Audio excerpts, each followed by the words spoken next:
Today, we dive into a few news and notes, get a Warrior Sports Zone update, get some deep thoughts with Mr. Jones, and more. This is WAtv News.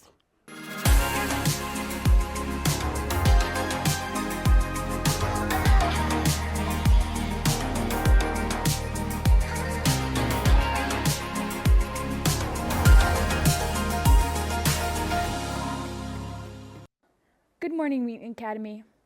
I'm Meti, here with my co-host Nana. Today is November 5th, and this is our 6th episode of the year. As we kick off today's episode, we begin over in the production world. Ethan Cobb sat down with our very own technical director, Mr. Jones. If you don't know, Mr. Jones is a wealth of knowledge. If you ever find yourself needing a teammate for trivia night, Mr. Jones is your guy. To learn more about this, how deep his knowledge goes, we present Deep Thoughts with Mr. Jones. Take it away. Hello, welcome to Deep Thoughts with Mr. Jones. This is Mr. Jones, in case you didn't know that already. What deep thoughts do you have? Okay, so random deep thoughts. It occurred to me, like, what would happen if you put a humidifier and a dehumidifier in the same room, close the door? Which one would win? I don't know, would it just be whichever one's stronger or using more electricity, or would just make a black hole? That's well, okay, so assuming that they are both the same power and capacity, will it be a never-ending battle? Well, until the electricity bill goes out, but... Or one of them just breaks, but they'll be, okay, all right, Well, yeah. Yeah, would they just... I'm thinking that they would just cancel each other out, because if one's humidifying and then one's dehumidifying... If you set them at opposite ends of the room, do you think you could create, so you'd have drier air at one end of the room and more humid air at the other end of the room? Do you think that you could get a small rain shower in the middle of the room? I mean, there's only one way to find out. We'll have to get a try one of these days. Maybe that could be a follow-up segment. All right, next week, new WAtv segment. What happens if you put a humidifier and a dehumidifier in a room?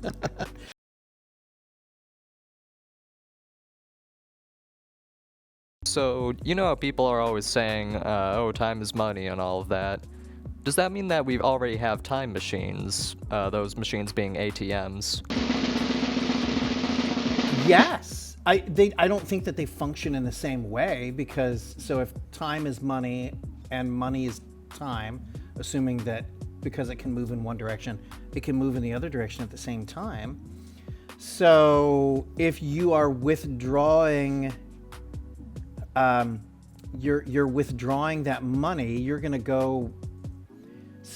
My thought process is, like, let's say you're withdrawing cash for Friday night, you're going to go out to eat and go see a movie. I mean, that money is buying you time doing something, the time spent eating, the time spent at the movie theater. So yeah, I think money is time. Okay. All right, so do you want to end it like this? Yeah, we can probably just end it here. Okay, so do you want to have a more formal ending to it, or you're just going to chop and that's... You tell me how you want it to go. Yeah, I'm just gonna cut the screen black completely here, and then just that's the end of the set. Nah, I'm doing a formal intro or outro. Okay. Thank you for sharing those thoughts with us, Mr. Jones. My pleasure. We'll send you the bill, and it was great having you on. Thank you. This therapy session was very rewarding for me. All right, back to you, Studio 22. Thanks, Ethan and Mr. Jones. That gives us all something to definitely ponder next time we are at the ATM machine. All right, let's switch gears and dive into a few news and notes. Mock trial season officially starts this week. They meet Monday and Tuesday after school from 3:15 to 4:15, and Wednesdays before school from 7:45 to 8:45. Practices are in room 231 if you have any questions. Contact Mr. Lehman.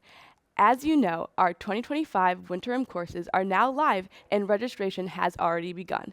Juniors, just a reminder, you will register tonight starting at 6 p.m. Sophomores and freshmen, you will all register next week. Keep an eye out for registration instructions from Mrs. Trott.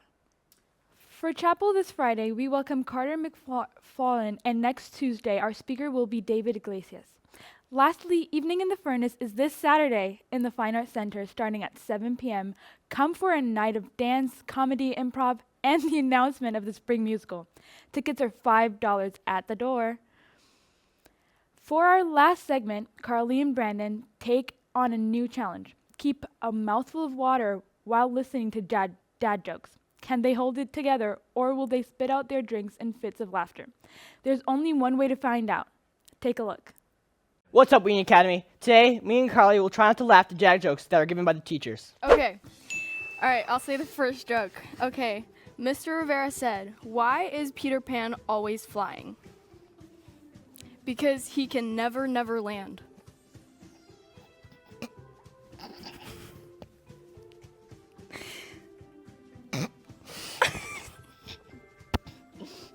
Okay, second joke. Mr. Mack said, "Why are helium, curium, and barium called the medical elements?" Because if you can't helium or curium, you barium.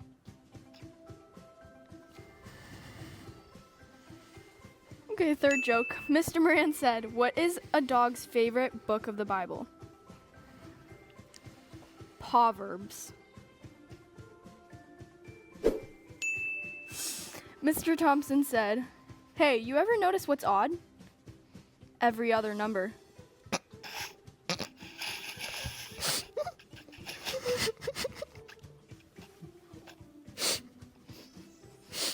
Mr. Hogan said, "Your mom."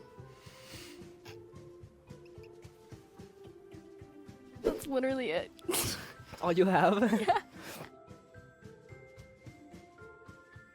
Mr. Thompson's, just because I can think of Mr. Thompson saying that, I can hear Mr. Thompson in my head saying that. What do cows call each other when they are in love? Significant udders.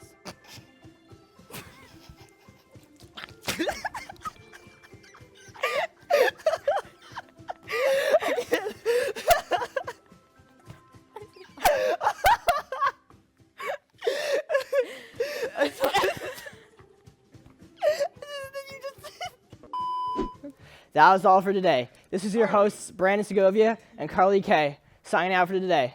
Back to you, Studio 22. Welcome to your Warriors Sports Zone update. I'm Zach Morvik, here with Colby Fung. Let's get into sports news. Congratulations to the football team advancing to the second round of playoffs. Last Friday, they beat Sandwich High School 55-19. This Saturday, we face off against St. Lawrence on their turf at 1 p.m. Check out the IHSA website for updates and where to tune into the game.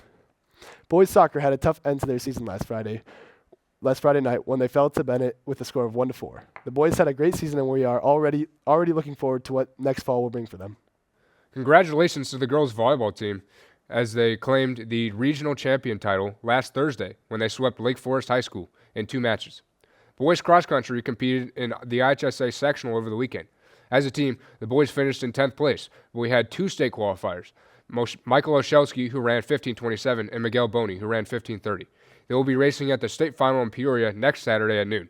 Both are shooting to climb the all-time list of runners at Wheaton Academy history with a legitimate shot of breaking into the top 6 fastest runners of all time. Lastly, the girls cross-country team competed in the sectional championship on Saturday and qualified for the state finals. They will run this weekend, so stay tuned for more updates. That will do it for our Warriors Sports Zone update. Thanks for joining us today. Make sure to support your Warriors sports teams, and as always, don't forget to follow us on Instagram and YouTube. From WAtv News, this is Mehdi, Nana, Zach, and Colby signing out. Stay classy, Wheaton Academy.